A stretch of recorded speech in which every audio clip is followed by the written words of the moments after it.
Hi, everyone. Thank you for joining us today on Go Ahead Tell Me. My name's Carly, and today I am joined by filmmakers Rami Kodeih and Nora Celine. They're here to talk about their work as filmmakers as well as their one of their more recent films, Alina. So, Rami and Nora, I'd love to get started just by hearing a little bit about you guys and your journey to where you are now as filmmakers. Yeah, totally. Um, well, uh, if I want to talk to about myself, I studied film school in Beirut, and after that started working in documentaries really there because jumping immediately into narrative is not something that's kind of immediate in our back home basically. Hmm. Now I live in the U.S. That's why I'm saying back home. Um, yeah, so it's very much like either inherited by the elite or needs a lot of self initiation for someone who's completely independent, middle class, to jump immediately into narrative. So that's why I worked in documentaries a lot, and I'm thankful for that because it ended up being eventually such a great source and such an educational source actually to feed our work in narrative. And I met Nora in Beirut, and Hmm. we started dating. That did not last for a while before jumping together, both of us, and start working together. And it's been a joy ever since. And I'm talking like that's been since 2011, and we've been a couple since then, and collaborators since then. So yeah, and That's amazing. I'm sure Nora has also Yeah, he dragged something me into. No, he didn't drag me into this. something to contribute to my story. But yeah, I'll let her like It's not a bad thing to jump be in. dragged into, though. No, it's not. It's a lot of fun.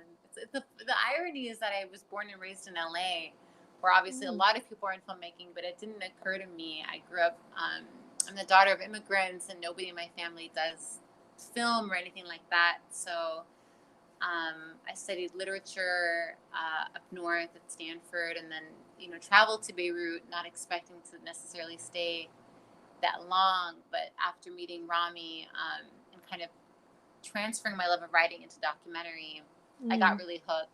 So and so we've been kind of collaborating ever since then. Yeah. How fun. So you weren't even like pursuing film at the time? No, just writing. I loved journalism. I loved fiction writing, but to be totally honest, I didn't really see at the time a lot of people like me in the film world. So it didn't occur to Hmm. me, that people like us could exist. Right. There weren't a lot of brown ladies in film, and when I was a kid. So now hopefully that's changing, and like kids coming up now will, from an earlier age, think that these things could be possible for them because they are. But it just didn't occur to me that that was a viable career path. Yeah, absolutely. I think even just like as women, even it's been just like a more recent thing to see women behind the camera, I think. Yeah, it totally. And to Rami's credit, like he's a feminist through and through. So for him, it's always like there should be more women in film, and so he was always very encouraging, not only for me but just in general. So that helps too, right? When you have people Hmm. that are creating kind of an inviting environment for you to try it out. Yeah, and that support is so important. Yeah, for sure, for sure. So what was it about documentaries that drew you in? I feel like literature to documentaries is a little bit a big change, right? You're going from, like you said, you were into fiction work. Um, how was that change for you? Yeah, I think it came out of a love of, even though I loved fiction, I love of journalism. Hmm. And, I think even the fiction work that I love, both just kind of reading or even the movies watching, a lot of it is inspired by the reality of the streets. Mm-hmm. So, you know, I'm interested in real life, even if it's fiction. So it kind of was, it's interesting with documentary because you're not really scripting it from imagination. You have to kind of go with where your subjects, where the real people kind of take that story. Mm-hmm. And, you know, I think, Rami, I'm curious I don't think I've ever asked you why you got interested in documentary yourself, but to me at first, like, that goes back to film school and maybe to high school, like you were saying, like there's one of the, like, in the last 2 years of high school, I almost got into journalism, but then shifted and thought maybe I should do sciences, and then my biology teacher told me you should stick with what you're feeling in your heart, and what you're feeling is acting and theater and audiovisual, and that equals ultimately what we call cinema. So my first attempt to do something that's a documentary was in film school in the 4th year, and it's a very good film school, to be honest. Like I'm thankful for them because they treated us like we didn't have a break for like 5 years. We were constantly either being fed a lot of history of photography, history of art, history of theater, history of graphic, not everything, in terms of like what you consume theoretically, but at the same time we were bombarded by a lot of like, go film this, come back, go film that, come back. It was a French system, so and it's very active, and it's very robust as a program. So going back to the question, I was intrigued when I did that first documentary in film school, and I'm like, oh, this is something that one could have not just like fun doing, but it's so educational. You sit and you meet with people, and you develop an ability that I would call curiosity. Your curiosity is something, and then while doing documentaries, especially when you're meeting a lot of interesting people, that curiosity becomes bigger and bigger and bigger with time. And so that's why. And like I said before, the real passion was to immediately jump into narrative, and I tried like immediately to try to write like shorts, but it's difficult. It's not like film school where like everything, where a short film or a narrative is actually an exercise that you're that's asked for you to do. You know what I mean? Like it's something that you're asked by the program to do. After that, it becomes like, oh, okay, so you have to budget it. It costs this much and this much, and it's actually extremely hard to raise money for it, and features even harder, etc., etc. So that's why doing documentaries for me was kind of not an immediate choice, but I ended up doing it, and I ended up trying everything, like a lot of things in it, and it was for for TV stations, basically. Like it was not something that you do it on your own, because it becomes even worse than fiction in terms of like raising the money and entering a production and spending like years with your character, and you have to pay rent at the same time. So, right? Like so that's what happened. So I told myself something: if the road of documentary is inevitable, let me sometimes treat it as if like I'm doing, like I'm practicing narrative, but it's actually a real subject. You see what I mean? In terms of like how you're filming, in terms of cinematography, in terms of how you're using the sound, in terms of trying things out, in terms of also asking your character, who's a real person, who's being themselves to behave and to act in front of the camera, and they're great. Every time we were like with an interesting character, they were actually absolutely great, and you ended up I ended up learning a lot from them. Oh, I can imagine. I mean, I feel like I'm a huge documentary like film nerd. So I love that like documentaries I feel like are these, as a filmmaker behind the scenes, you kind of are creating a narrative out of real life, which I think is so like impactful too. Like I always feel like watching a documentary, I like learned so much from the film while also getting this really like important story. And to see that it's somebody's real life is also just so like such a dynamic that you don't always get in narrative films. But Absolutely. I've list or your newest film, is it your newest film, Alina? Is that, was that 2019? Yeah. It was, yeah. Okay. So yeah, I was gonna ask, I feel like that, I know that is a narrative, but it also is based on true events, right? That's correct, yeah. Would you mind going into that a little bit? I feel like that kind of ties into your guys' work as documentary filmmakers as well. Sure, yeah, it is. It is. As we're talking, I'm realizing, yeah, it does. It come from a little bit of a journalistic interest. We stumbled on the story on the women that the short is inspired by during the 2016 elections, and it just kind of stuck with us. And as we started kind of researching it more and more, felt that it'd be great to try to put this story out there so more people can kind of learn about it. The true story of these female smugglers is so huge, and it's like it covers several years and so many characters.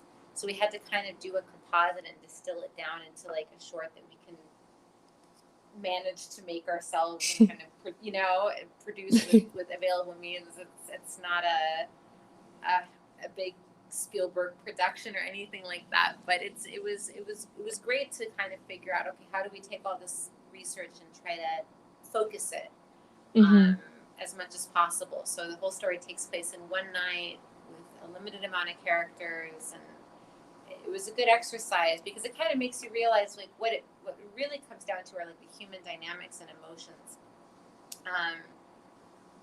which is that's the core of the story, is the relationship between these women and how they were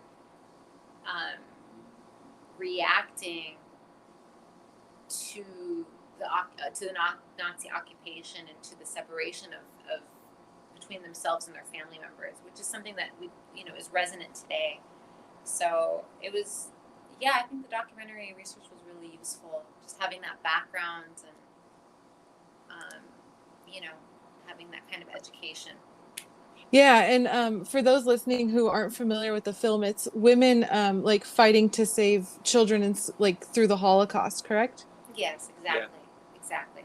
And it's such a like big story to put into such a short amount of time, but you guys have like you pulled it off, and it's winning awards and everything right now, right? Thank you. Yeah, we're just amazed that it got seen because the pandemic hit, and we're kind of amazed that that through the determination of film programmers who are like, we're going to still put on festivals no matter what. So, props to them. But it's been kind of great that it's still reaching some people and some audiences. Even when theaters were closed down and we were all stuck at home. So that was encouraging for sure. Yeah, I've talked to a few filmmakers over the last few months, and the way that the festivals have been handled through the pandemic has been really impressive. Agreed. And then so I did read somewhere like reading about this film and about you guys as filmmakers, that part of the like inspiration or like behind this film was started like at the Jewish Museum in LA. And then I read that you guys said that there were the like guide was talking about people who aren't usually talked about in history, and that's kind of where this idea came from, which I thought was really neat because there's so much that we don't learn about in history, like in school and just like what we're exposed to normally. So the story that you guys have taken on of women in the Holocaust, which is something we don't really talk about much, I was hoping you could touch on that a little bit. Yeah, they were really, really helpful. We, yes, we knew that we wanted to tell. So there's a really famous female smuggler called Irina Sendler. So we kind of were, that's the person we were researching, just kind of her and her network. And when we went to the museum, um, the, the the the expert there, the specialist there, kind of was telling us about life in the Warsaw Ghetto, during the Holocaust. We're just kind of saying there are really, okay, people know of the few famous, really famous figures, like Oscar Schindler, for example, Mm-hmm. but they don't know about kind of the unsung heroes. There are tons of them whose like names are very much buried in sort of the footnotes of history. Mm-hmm. And a lot of, maybe surprisingly or unsurprisingly, like a lot of those figures that were kind of forgotten or not really taught in schools or in history classes were young women, or just women in general that were not privileged. So these were young women who were like in their 20s, early 20s. Some of them had just finished college. They were all kind of working class, I would say, like blue collar, and they saved more children collectively than really anybody. So that was really interesting. Is like it just speaks to the power of like the regular person. Mm-hmm. In a dark moment of history, it's the figures that get kind of the attention are the really famous, the politicians, the big war heroes, the leaders, yeah, ambassadors, these etc. are the ones that... And that's not to discount, of course, any work those men did, but it's always, it's, to me, I relate more, and Rami, I'm assuming you agree, right? Absolutely. When I see a character on screen that I might know in real life, when Yes. I'm seeing somebody Mm-hmm. where I'm like, oh, that could have been my sister, that could have been my mother, that could have, that Mm-hmm. that to me is like really, that hits me in a different way, because I'm just like, oh my God, they were so resourceful and so creative and so brave, but they weren't like trained. They weren't doing this as a trained profession, or they weren't doing this because they had the money to do it. They were just like scrappy. And I love, Rami and I both love characters like that. We relate to it in a weird way where, these are people that we kind of grew up with. By that I mean people, like regular people. Yeah, it pulls in your emotions a little bit more when you feel like you could know this person, as opposed to like a glorified in deservingly in most cases, but it's such a different emotion you feel when you feel like you can know that person, like you said. Yeah, exactly.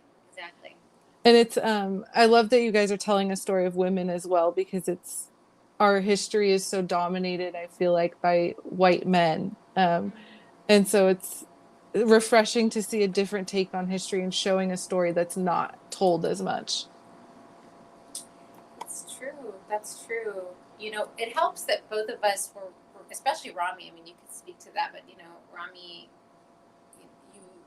you were surrounded by women that kind of held communities together in conflict, right? So it's something you witnessed firsthand. Yeah, in terms of the power of women. Absolutely, yeah. Like basically, I grew up in. I was born in the middle of the Lebanese Civil War, like in the 80s. So wow.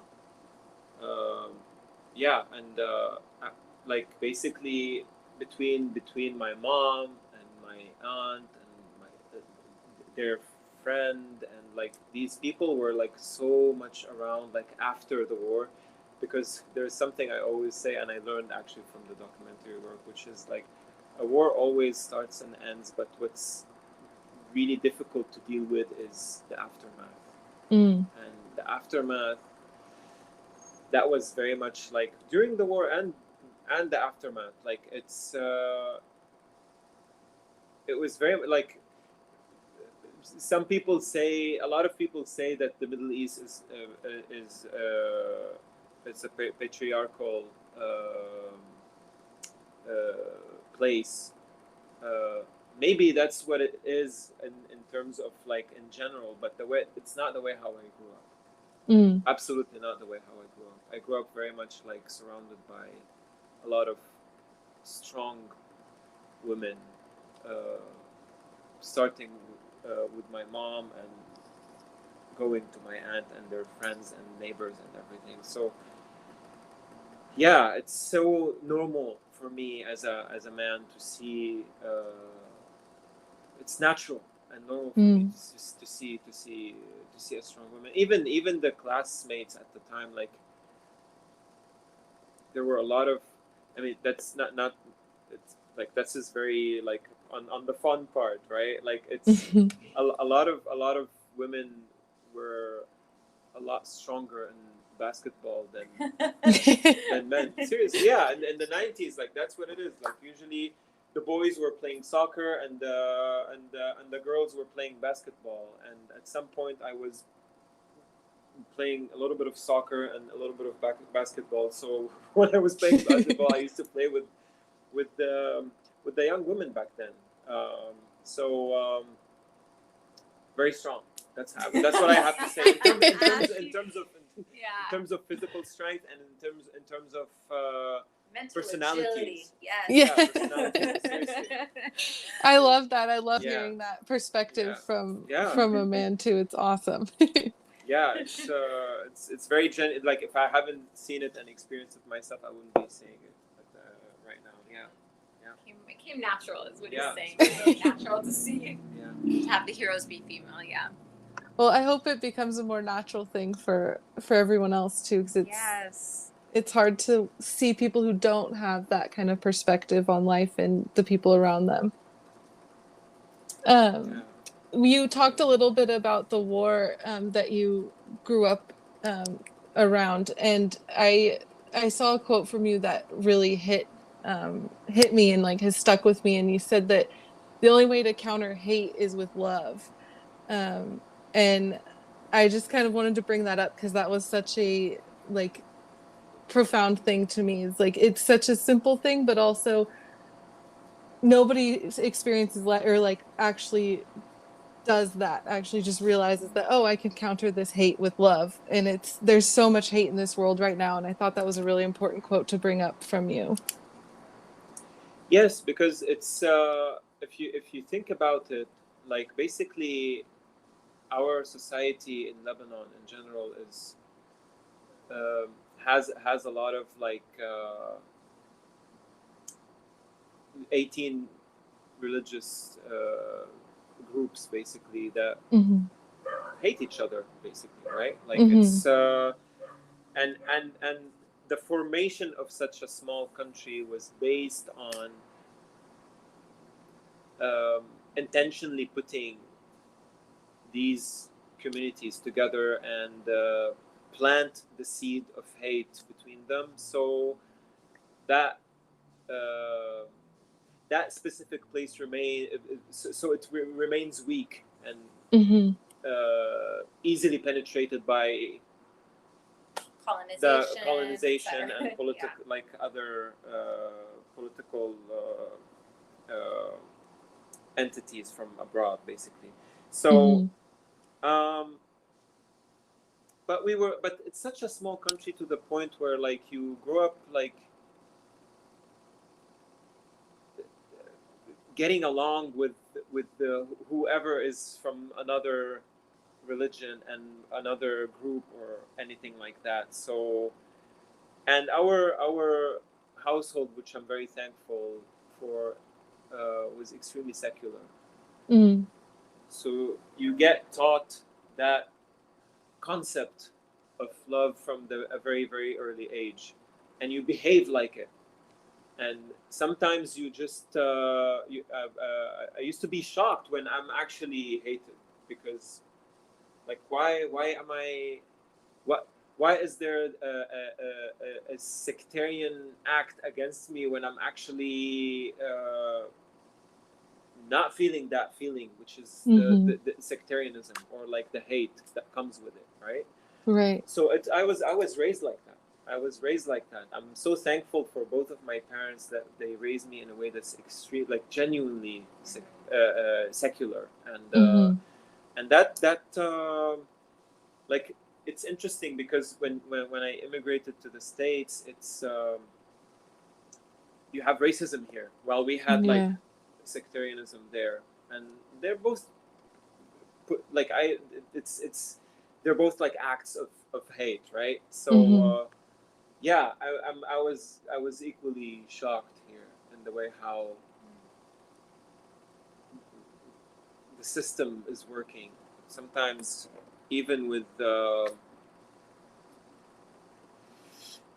like I hate to say it, but sometimes even with people that are liberal, they don't even know that they're acting in a way that's racist. See what I mean? Yes, like it's when you're actually like, but why can't we just treat each other as human beings? It's very simple. Love can be very, very simple, but fear is what's planted in people's heads, and that leads to a lot of hate, and that's very complicated. It became when the act of love is something very simple. Yes. The act of hate became like extremely complicated and so difficult to actually like to repair. You can try your best. You can keep trying through your work, through your behavior as a human being in the street and in society. But yeah, it's I mean, one could say that there's a lot of profit from hate, and sometimes less profit from love, and profit from conflict and hate, and yes, exactly. Yeah. But not for regular people. That's the thing. That's you gotta thing. remember, like, regular people will benefit from acts of just decency and compassion and human to human connection, right? Yeah. It's like, it brings happiness. It brings genuine feeling of like satisfaction and happiness. Like even, you know what I mean? Like even when you're going to grocery shopping and you just like behave normally and like with a little bit of love in you towards the other, that creates a feeling of not to go like clinical, but like it brings a little bit of serotonin and like endorphin in your head, so you feel, you feel, you know what I mean? Scientifically proven that your brain releases chemicals that we call this happiness when you act in a way that is positive towards the person in front of you. So it's really to a person's own benefit. It's like a healthy thing to do. But yeah. Well, and it goes such a long way too. I mean, just like the grocery store example, like you never know what the other person is experiencing. And if you can just be one like polite and loving person in that person's day, can change the whole outlook of the rest of their day. And you never know who you save from having a horrible day and like bringing them back into a positive place.